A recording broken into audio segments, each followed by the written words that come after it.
You. The main reason for making hospitals post the cost of everything from procedures to pills is to help you shop around for the best price before you decide where to go for your health care. The thought being, if you bargain shop, hospitals might be inclined to lower their prices. But in this case, it's not nearly as simple as it seems. Since the beginning of the year, every hospital in America was required by Health and Human Services to post their prices online, whether it be prescriptions or robotic surgery, so you could shop for the least expensive option. In theory, it would give consumers the ability to compare. Unfortunately, the reality is a little different than the theory. That's because the hospital's posted price online is rarely what you'll end up paying because it doesn't factor in a big wild card, your insurance. Here's an example. I pulled the price list from a couple different local hospitals. The one on the left has a 325 milligram aspirin for $13. The one on the right, it's only $2. But here's the problem. After my insurance kicks in, this $13 aspirin might only end up costing me $1 after coverage. And that's not the only problem. The medical language is just so confusing. There's so many acronyms, so many numbers, so many abbreviations, you don't really know what it means.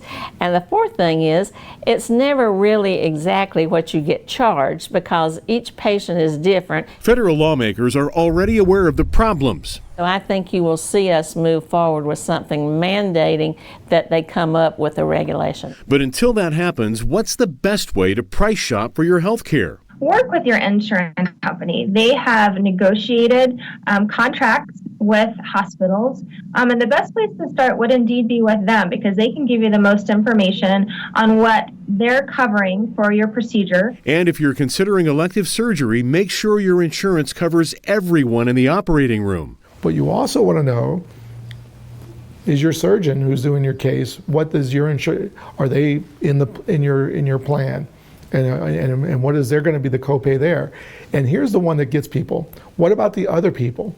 What about the pathologists that read your biopsies? Are they in your plan? What about anesthesia? Dr. Gardner says the online list shouldn't be the end point. It should be the starting point.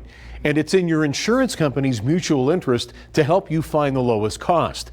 The list is definitely better than no information, but pretty much everyone agrees it needs to have more uniformity and to be simplified.